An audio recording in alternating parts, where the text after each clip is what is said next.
Olá, bem-vindos ao curso de Introdução à Programação Funcional.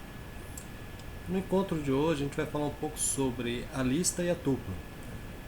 Então, no sistema de tipos a gente falou que tinha alguns tipos de dados básicos, né? Mas tem alguns tipos de dados compostos. O primeiro deles são as listas. Então, listas, né, são sequências de elementos do mesmo tipo, agrupados por colchetes e separados por vírgulas. Então, essa sintaxe para representar as listas é similar à utilizada pelo Python. Então, acho que o Python usou como referência, né, de certa maneira foi inspirada nessa forma de representar listas. Uma lista do tipo T, né, então a gente tem tipo, colchetes aqui, T. Então, por exemplo, essa lista com os valores de 1, 2, 3 e 4, ela é do tipo inteiro. Já essa outra lista aqui, false ou true, ela é do tipo boolean. E essa outra aqui é uma lista de caracteres. Então esse é o tipo. Então assim que a gente se forma o tipo lista. Então entre colchetes T. Diferentemente de Python, por exemplo, a lista é sempre valores do mesmo tipo. Ela é homogênea. Então não existe o risco de você pegar algum elemento em algum ponto da lista e ser um tipo não esperado. Então você tem muito bem definido quais são os tipos. E aí depois a gente vai ver melhor sobre tipos polimórficos, para a gente entender um pouco mais sobre o que seria esse T, que pode variar em alguns casos. Então, o tamanho da lista, né, por exemplo, a operação MEF representa a quantidade de elementos nela. Uma lista vazia é representada por colchetes, né, sem um elemento, uma lista com um único elemento, né, por exemplo, um false ou uma lista de lista, são chamadas de singleton. Podemos ter listas de listas, né? Então, isso aí vai ter uma representação parecida com uma matriz, né? Então a gente vai representar uma matriz, a gente poderia estar utilizando listas de listas.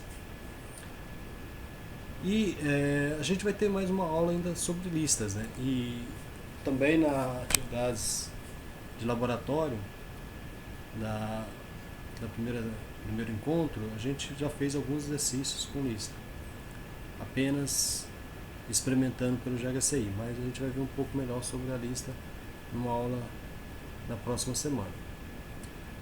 Notem que o tipo da lista ela não especifica o tamanho dela, então ela pode ter um tamanho infinito, do tamanho da memória do computador. Não existem limitações quanto ao tipo da lista, então podemos ter listas de listas, de listas, de listas, lista de caracteres, lista de inteiros, lista de tipos de dados criados pelo usuário. Então não existem limitações quanto ao tamanho da lista. Existe um outro tipo de dado que são as tuplas.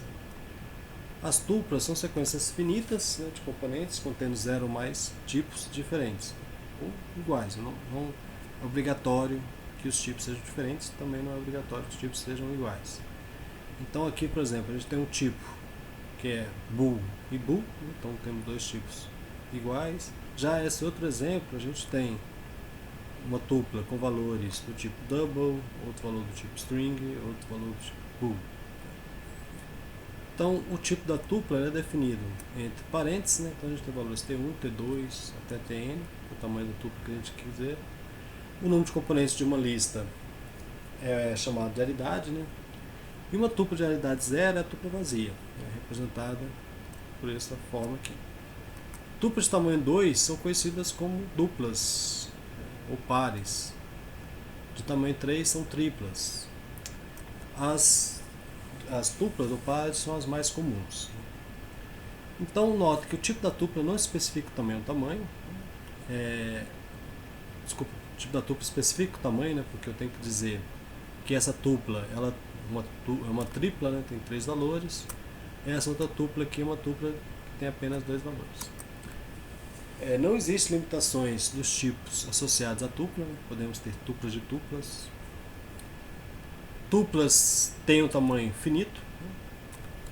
E tuplas de aridade 1 não são permitidas, para manter compatibilidade do uso de parênteses como ordem de avaliação. Então, muito cuidado, né, com essa questão, porque como vocês podem estar acostumados a utilizar parênteses na chamada de funções, vocês podem estar achando que está passando dois parâmetros, mas na verdade você está passando apenas um parâmetro, uma tupla. Ok? Então, assim a gente termina esse encontro. Depois, na próxima, a gente vai falar um pouco sobre funções e tipos polimórficos.